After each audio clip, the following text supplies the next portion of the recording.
हाँ, अरे ऊपर से देख रहे हैं भाई, सिर्फ कुछ कर थोड़ी नहीं हो रहा है। ठीक है, ऊपर ऊपर से देख रहे हैं बस, क्या है क्या क्या डिफरेंसेस है, आएगा ये भी। 15 नंबर फ्री का है, ये ले लो। चलो ठीक है, देखो अभी तक देख लिए थे इतना चीज, डिफरेंसेस क्या चल रहा है इन दोनों के बीच में। करप्टेड इन्फो क्या रिट्रीव नहीं हो सकता है, और इसमें क्या है, इंफॉर्मेशन में कोई डैमेज नहीं होता बायोलॉजिकल न्यूरल नेटवर्क में। New data can be added by deleting the old one, इसमें न्यू डेटा क्या ऐड कर सकते हैं ओल्ड वन को डिलीट करके। और बीएनएन जो होता है ह्यूमन में, उसमें अनलिमिटेड स्टोरेज होता है, कितना भी तुम स्टोर कर सकते हो। कंट्रोल यूनिट होता है फॉर कंट्रोलिंग एक्टिविटीज, और बीएनएन में कोई स्पेसिफिक कंट्रोल यूनिट नहीं होता, ठीक है। अब नेक्स्ट आ रहे एक्टिवेशन फंक्शन पे। ये इंटरनल स्टेट होता है न्यूरॉन का, ये कन्वर्ट करता है इनपुट सिग्नल को आउटपुट सिग्नल में। इसमें होता क्या है, वेटेड सम ऑफ इनपुट क्या है, ये इनपुट सिग्नल बन जाता है एक्टिवेशन फंक्शन पे के लिए यहाँ पर। और इससे फिर क्या है, ये आउटपुट जनरेट करता है। ये क्या करता है activation function, non linear properties देता है नेटवर्क को। अगर एक्टिवेशन फंक्शन नहीं होगा तो क्या, नन लीनियर प्रॉपर्टीज नहीं आ पाएगा। सिंपल प्रॉब्लम को तो सॉल्व कर लेगा, लेकिन उसके अलावा क्या, इसको और चीजों में प्रॉब्लम होगा। तो विदाउट एक्टिवेशन फंक्शन क्या क्या प्रॉब्लम आएगा, ये देखो। सिंपल लीनियर फंक्शन होगा, इजी टू सॉल्व होगा, लेकिन limited in processing complex learning. Complex learning में क्या है, ये कम्प्लेक्स लर्निंग को प्रोसेस नहीं कर पाएगा, जैसे इमेजेस हो गया, वीडियोस हो गया, ऑडियो हो गया, वो अच्छे से वर्क प्रॉपरली नहीं कर पाएगा, उसको प्रोसेस नहीं कर पाएगा। टाइप्स ऑफ एक्टिवेशन फंक्शन में पहला identity function, F X is equal to X for all value of X. ये सिंपल क्या है, एक्स और वाई का वैल्यू क्या है, सेम होता है हर पॉइंट पर, ठीक है। तो यही लिखा है, linear function output is same as input, simplest mathematical function है। ये यूज होता है रिग्रेशन टास्क में। रिग्रेशन टास्क क्या होता है भाई, फ्लैट वगैरह का एरिया का तुमको दाम पता है, ये एरिया अगर है 100 और ये एरिया है अगर तुम्हारे पास 50, तो क्या है, तुम दोनों का कुछ मैथमेटिकल ये लगा के, एक्स और वाई लगा के तुम क्या प्राइस निकाल सकते हो। अगर इसका प्राइस 1000 है तो इसका प्राइस कितना हो जाएगा, 500 हो जाएगा। तो ये रिग्रेशन टास्क में, सिंपल रिग्रेशन टास्क में ये यूज होता है। It maintains direct one to one relationship. ये क्या, one to one relationship input और आउटपुट में करता है। वन टू वन का मतलब क्या है, एक से सिर्फ एक में जाएगा। हाँ, वन इनपुट से for single input there will be defined and single output. No commonly use in middle layer, और क्या मिडिल लेयर में नहीं यूज होता है। आइडेंटिफाई फंक्शन, अच्छा किस तरीके का प्रॉब्लम है उसके हिसाब से इसको हम क्या है अप्लाई करते हैं। नेक्स्ट है बाइनरी स्टेप फंक्शन। इसका क्या होता है, अगर एक्स ग्रेटर है थ्रेशोल्ड से तो 1 आएगा, और लेस देन है थ्रेशोल्ड से तो क्या आएगा, 0। सिंगल लेयर नेटवर्क होता है to net input to output. Net input से क्या आउटपुट देता है, बेसिक एक्टिवेशन फंक्शन ये भी होता है। ये सिंपल प्रिंसिपल पे काम करता है, थ्रेशोल्ड एक्सीड करेगा न्यूरॉन फायर होगा, अदरवाइज नहीं होगा। Challenging to be used in gradient based learning algorithm. और ग्रेडियंट बेस्ड लर्निंग एल्गोरिदम में तुम इसको नहीं यूज कर सकते हो। ग्रेडियंट बेस्ड लर्निंग एल्गोरिदम क्या होता है शायद, ग्रेडियंट बेस्ड लर्निंग एल्गोरिदम होता है ना, ये होता है देखो। तुमको ग्रेडियंट बेस्ड लर्निंग एल्गोरिदम में ये मिनिमम फाइंड करना होता है, किसी भी पॉइंट का मिनिमम क्या है। मिनिमाइजेशन ऑफ फंक्शन होता है बाय ऑप्टिमाइजिंग, बाय ऑप्टिमाइजिंग ये जो तुम्हारा होता है ना ग्रेडियंट डिसेंट, ये है minimisation of function by optimising. एक सेकंड रुको, देख लेते हैं। हाँ, शायद cost function by optimising its parameter, ठीक है। An algorithm to minimise the function by optimising parameter, ठीक है। रैंडम आंसर के साथ स्टार्ट करते हैं और धीरे धीरे क्या नीचे की तरफ हम बढ़ते जाते हैं, और अनटिल अनलेस क्या है, हम फंक्शन को मिनिमाइज कर देते हैं, ठीक है। तो यहाँ पर ये चीज बाइनरी स्टेप फंक्शन यहाँ पर एप्लीकेबल नहीं होता है। Binary step function gradient descent में एप्लीकेबल नहीं होता, ठीक है। और इसका एग्जांपल है heavy side step function. Sigmoid function क्या होता है, मैप करता है रियल नंबर को, स्मूथ एज शेप कर्व देता है। और ये भी ग्रेडियंट बेस्ड लर्निंग एल्गोरिदम में चैलेंजिंग है, नहीं यूज हो सकता, ठीक है। और थोड़ा सा इसको डीप में अगर हम जाए, न्यूरल का आरजी दिखाओ जी। न्यूरल का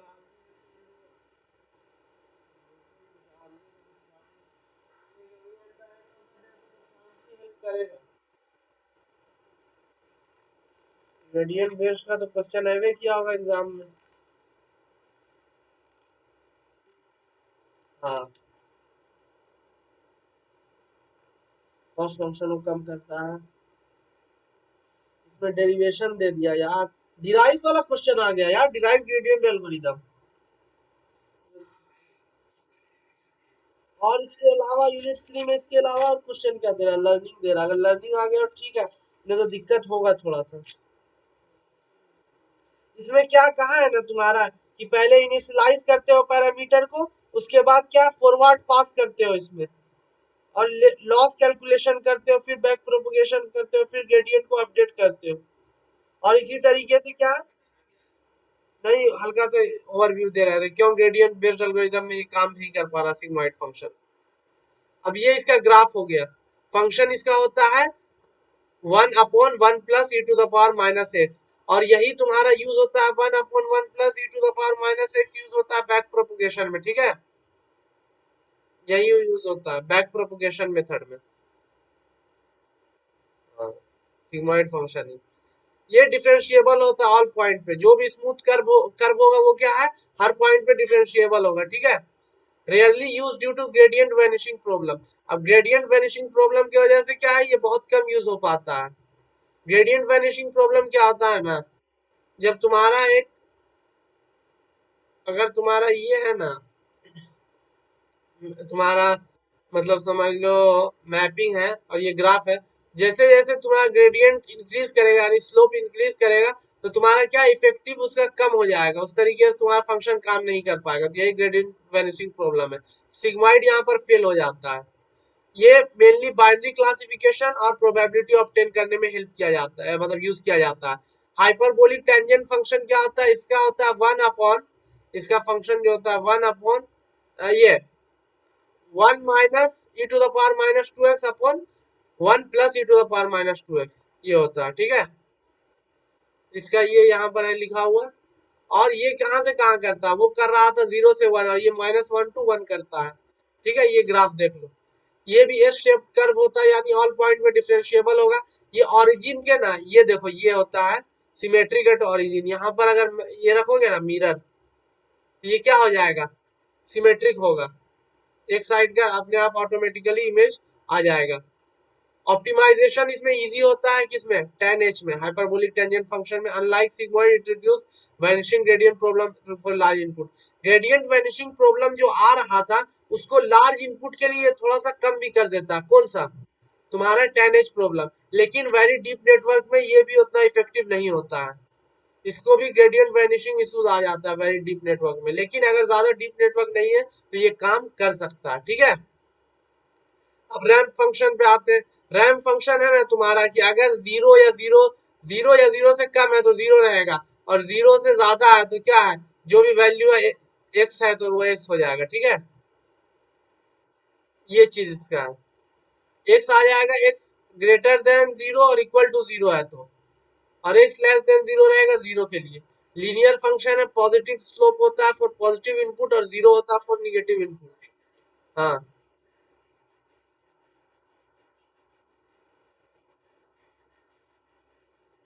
हाँ। हम्म,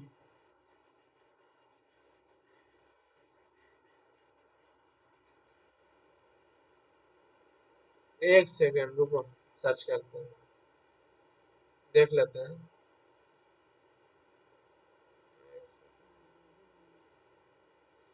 शाहिद भाग गया बे।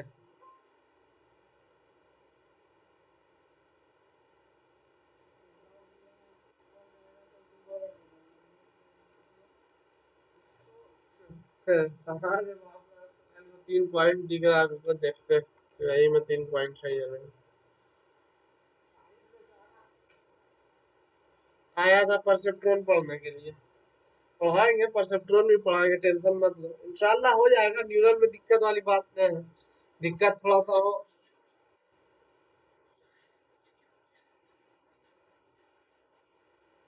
कौन, शाहिद रजा? नहीं यार, वो अपने रूम पे चला गया था, खाना वाना भी तो खाएगा, उसके बाद हम लोग आंटी के यहाँ चले गए थे ना। अच्छा हाँ। हम भी तो यही बता रहे हैं सोहेल को, लेकिन सोहेल कह रहा है कि नहीं एक बार और देख लो। तो हम बोले चलो देख लेते हैं।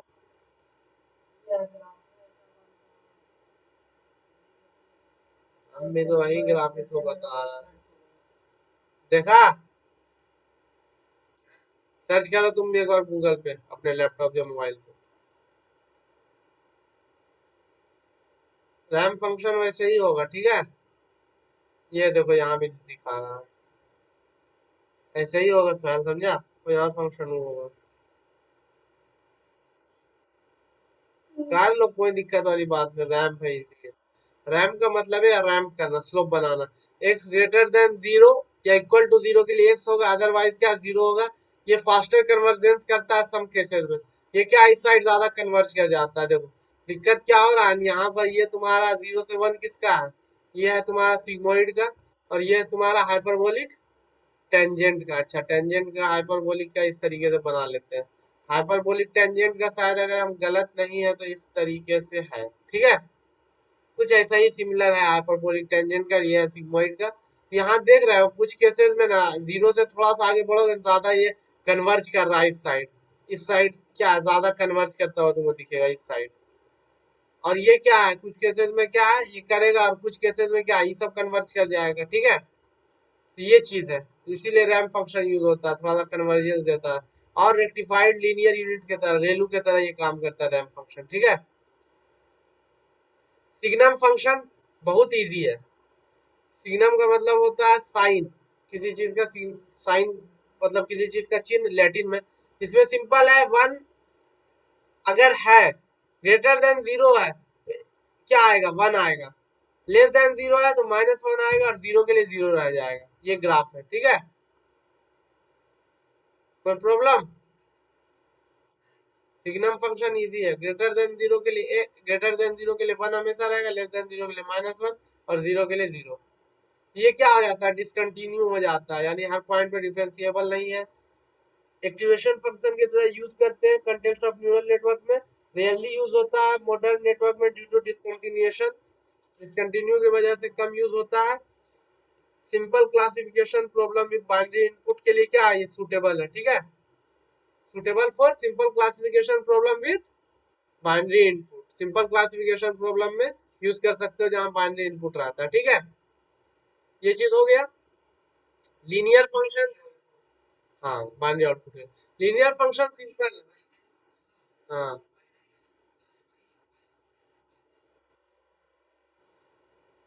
ये सुटेबल का है ना भाई, बाइनरी आउटपुट ले दिया। तो बाइनरी आउटपुट तुम्हारा कोई आउटपुट फीड किया जाएगा ना भाई।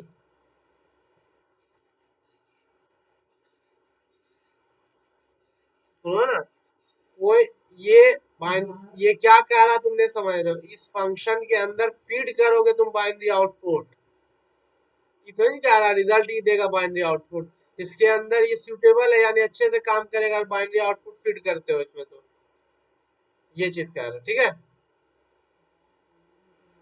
और ये देखो y is equal to 3x+2, ये है तुम्हारा लीनियर फंक्शन। ये भी तुम्हारा आइडेंटिटी फंक्शन की तरह ही होता है, लेकिन इसमें दो कांस्टेंट होता है, 3x+y। इसमें ax+b होता है, तो a और b क्या हो जाता है ना तुम्हारा कांस्टेंट हो जाता है। ए और बी कांस्टेंट हो जाता है, और एक्स क्या वेरी करता है। ये भी रिग्रेशन फंक्शन की तरह यूज होता है। It is typically used in output layer of regression task, where the network is required to produce continuous values without constraints. इसमें कंस्ट्रेंट ना हो, कुछ एक्स्ट्रा फैक्टर डालना हो, उसके लिए यूज होता है। एग्जांपल वही लिख सकते हो, एक फ्लैट है, दो डिफरेंट लोकेशन में उसका प्राइस डिफरेंस होगा, उसमें क्या कुछ कांस्टेंट वैल्यू तुमको ऐड करना पड़ेगा, ठीक है। इसका लिमिटेशन क्या है? Inability to represent complex relationship and pattern. क्या है ये? कम्प्लेक्स रिलेशनशिप और पैटर्न को शो नहीं कर सकता। कॉमनली यूज होता है हिडन लेयर के लिए, ठीक है। कंप्लीट सब एक्टिवेशन फंक्शन। अब similarities between A N and B N N, differences देख लिए थे ना। अब बेसिक यूनिट देखो, दोनों में बेसिक यूनिट क्या होगा? न्यूरॉन। न्यूरॉन का स्ट्रक्चर इसमें क्या होगा, एएनएन में इनपुट होगा, वेट्स होगा, समेशन होगा, एक्टिवेशन होगा, आउटपुट होगा। इसमें क्या होगा? डेंड्राइट होगा, सेल बॉडी होगा, एक्शन होगा, ठीक है। हाँ सिनेप्स भी लिख देना। लर्निंग मैकेनिज्म क्या होगा? एडजस्ट वेट करके लर्न करेगा बेस्ड ऑन एरर ट्रेनिंग के हिसाब से एएनएन। इसमें क्या होगा? सिनेप्टिक प्लास्टिसिटी यानी मॉडिफाई करेगा सिनेप्स को। ये वेट को एडजस्ट करेगा और ये सिनेप्स को एडजस्ट करेगा या मॉडिफाई करेगा। एडेप्टिबिलिटी क्या है? एडेप्ट कैसे करेगा? Learning from data input data patterns. Input data pattern से लर्न करेगा और ये क्या एक्सपीरियंसेस एंड स्टिमुलाई से लर्न करेगा, प्रीवियस एक्सपीरियंसेस से। ठीक है। हायरार्कियल लेयर में क्या कह रहा है? Hierarchical layer performing specific task. Hierarchical layer क्या है? स्पेसिफिक टास्क को परफॉर्म करता है। और hierarchical organisation for cognitive function, सोचने वाले काम के लिए हायरार्कियल ऑर्गेनाइजेशन यूज करते हैं और इसमें स्पेसिफिक टास्क हायरार्कियल लेयर करता है। ठीक है, दोनों में हायरार्की का यूज होता है। ओके। प्रोसेसिंग किस तरीके से होता है? पैरेलल प्रोसेसिंग दोनों में होता है। ठीक है। इंफॉर्मेशन ट्रांसमिशन होता है इलेक्ट्रिकल सिग्नल में। इंफॉर्मेशन स्टोरेज इसमें वेटेड मैट्रिक्स में होता है, उसमें सिनेप्सिस में होता है। Got it? अब है feed forward network. Feed forward और फीडबैक। तो फीड फॉरवर्ड में वही है, कोई लूप नहीं इसमें होगा। ठीक है। दो फीडबैक कनेक्शंस होगा। Neuron of one layer connected to other layer. एक लेयर का न्यूरॉन क्या है? दूसरे लेयर से कनेक्टेड होगा। वेट्स क्या है? Strength of connection between neurons को बताता है। वेट्स क्या है? स्ट्रेंथ ऑफ कनेक्शन, स्ट्रेंथ कितना है इन दोनों न्यूरॉन के बीच में, ये बताता है। बायसेस क्या हेल्प करता है? Shift the output of neurons. Output को शिफ्ट करने के लिए यूज होता है बायस। बायस क्या करता है? शिफ्ट करने के लिए यूज होता है। आउटपुट को शिफ्ट करता है। S H I F T, shift करने के लिए। चलो नेक्स्ट है, ट्रेनिंग कैसे करते हो? फीड फॉरवर्ड का सुपरवाइज। सुपरवाइज में क्या होता है? लेबल्ड डेटा होता है फॉर एन डिफाइंड इनपुट या डिफाइंड आउटपुट होगा। ठीक है। एप्लीकेशन इमेज को रिकॉग्नाइज करने में यूज कर सकते हो, एनएलपी नेचुरल लैंग्वेज प्रोसेसिंग में और स्पीच रिकॉग्निशन में। ठीक है, कोई दिक्कत? ये इमेज बना दोगे फीड फॉरवर्ड में। ठीक है।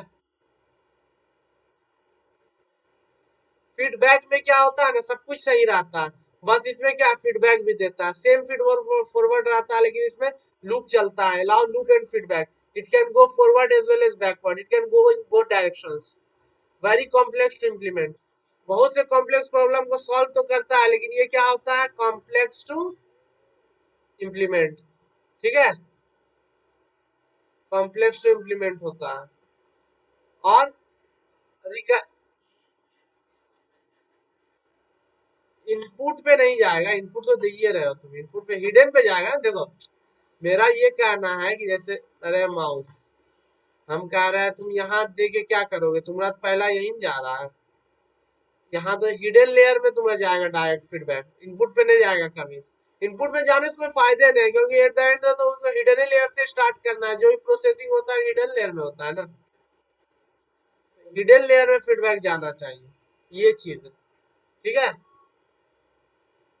अब देखो आगे कब होता है? जब फॉर्म ऑफ मेमोरी चाहिए होता है, तब किसका यूज करते हैं हम?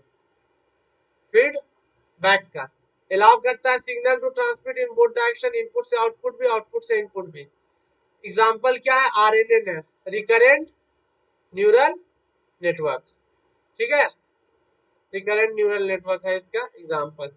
वीडियो को एनालाइज कर सकते हो मशीन ट्रांसलेशन में, टाइम सीरीज फोरकास्टिंग में। ठीक है। It can be use to solve a lot of problems. इससे क्या है? तुम ए लॉट ऑफ प्रॉब्लम को क्या सॉल्व कर सकते हो, but are difficult to train due to complexity of network. तुम क्या है, बहुत से प्रॉब्लम को इससे सॉल्व कर सकते हो लेकिन इसको ट्रेन करना डिफिकल्ट होता है due to complexity of network. ठीक है।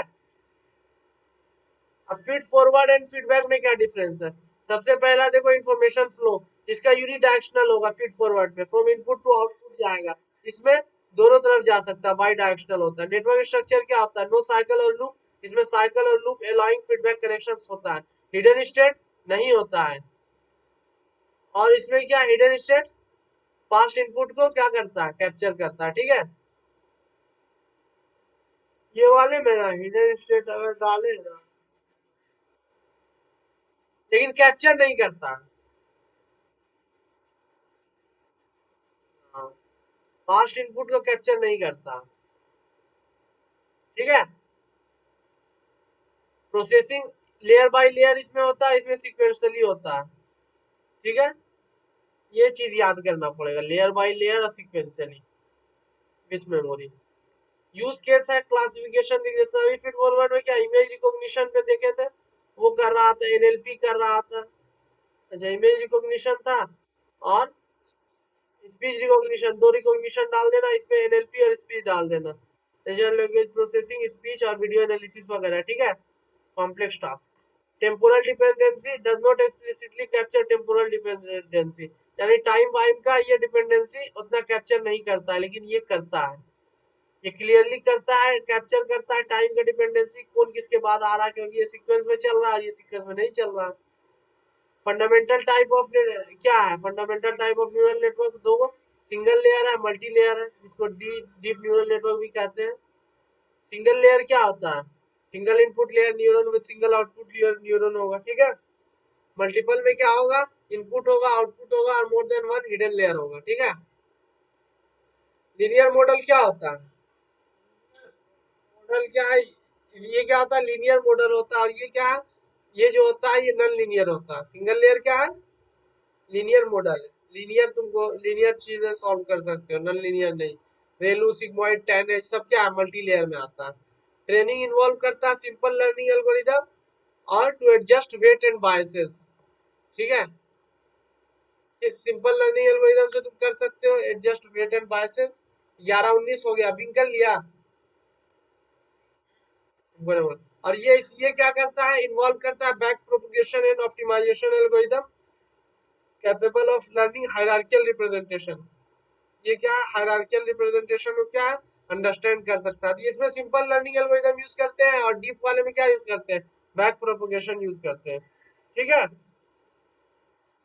इसके अलावा क्या है, लिमिटेशन इसका क्या होता है, नॉन लीनियर को नहीं कर सकता। और इसमें चैलेंजेस क्या होता है, कंप्यूटेशनली इंटेंसिव हो सकता है, ज्यादा कंप्यूटेशन करना पड़ सकता है, लार्ज डेटा सेट हो सकता है, वैनिशिंग ग्रेडियंट अकर कर सकता है, और ये इन दोनों का इमेज है। ठीक है, कुछ एक्स्ट्रा हमको मिलेगा इंफॉर्मेशन इनके बारे में तो हम तुम्हारे साथ शेयर कर देंगे। एक और चीज हम देख रहे हैं कि लर्निंग क्या होता है, लर्निंग इन मल्टी लेयर न्यूरल नेटवर्क। कौन सा लर्निंग यूज करते हैं हम, उसमें तो सुपरवाइज कर रहे हैं मल्टी लेयर।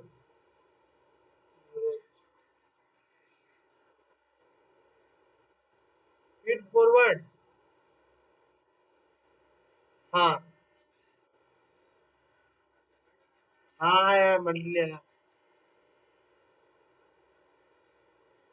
और देखो, इसमें तो सुपरवाइज लर्निंग होता है और इसमें कौन सा लर्निंग होता है। एक सेकंड, चैट जीपीटी से पूछते हैं विच टाइप ऑफ लर्निंग,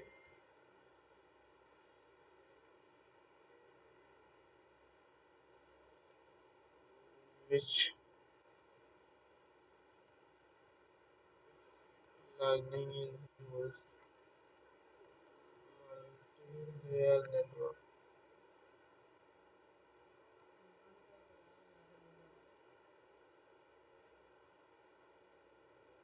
बोल रहा है सुपरवाइज लर्निंग यूज होता है यार दोनों में, लेकिन बैक प्रोपगेशन भी कभी कभी यूज होता है। बैक प्रोपगेशन लिख देंगे। ठीक है, हाँ ये बात भी तो एल्गोरिदम है, लेकिन लर्निंग में सुपरवाइज ही है दोनों में यार, दिया हुआ। ठीक है, उन्हें हो सकता है डिफरेंस, दोनों का ये कर लेंगे। ठीक है, ठीक है, और तो कुछ इसमें है अभी नहीं, जो भी ऐड होगा हम तुमको बता देंगे। ठीक है, हम भेज देते हैं। ये देखो, लास्ट पॉइंट पढ़ लो, फुल्ली रिकरेंट नेटवर्क। ठीक है, फुल्ली रिकरेंट नेटवर्क को ही रिकरेंट न्यूरल नेटवर्क भी कहा जाता है। ये सिक्वेंशियल डेटा को हैंडल कर सकता है, यानी टेम्पोरल डिपेंडेंसी को हैंडल कर सकता है। ठीक है, recurrent connection has a connection to itself which has enable itself to remember information from previous step। इसमें क्या होता है, खुद का ही एक कनेक्शन होता है, इससे क्या इसको सम फॉर्म ऑफ मेमोरी मिल जाता है, जिससे क्या उसको फिर वो यूज कर सकता है। मेमोरी वही लिखा है, memory in context help in making prediction और क्लासिफिकेशन में इसका आसानी होता है। ट्रेनिंग इसका कैसे होता है, बीपीटीटी से होता है, बैक प्रोपगेशन थ्रू टाइमिंग से। ठीक है, और एप्लीकेशन इसका होता है एनएलपी से, नेचुरल लैंग्वेज प्रोसेसिंग से। और स्पीच रिकॉग्निशन हो गया, टाइम सीरीज फोरकास्टिंग हो गया। डीप रिकरेंट नेटवर्क क्या होता है? DRN can be made by stacking multiple layer of recurrent units. बहुत सारी रिकरेंट यूनिट को अगर स्टैक तुम कर दोगे और तो तुम्हारा डीप रिकरेंट नेटवर्क बन जाएगा, लेकिन इसमें केयरफुल ट्रेनिंग चाहिए होता है। सुनो ठीक है, अब हम खाना खा लेते हैं, उसके बाद हम आधा घंटा बाद तुमको भेजते हैं, पढ़ोगे? अच्छा चलो ठीक है, सो जाओ। कल सुबह में इंशाल्लाह देखो, अगर उठ गया जल्दी तो करते हैं। ठीक है ठीक है, फर्स्ट यूनिट ऑलमोस्ट तुम्हारा कंप्लीट ही हो गया। ठीक है। ठीक है, अस्सलाम वालेकुम। ठीक है।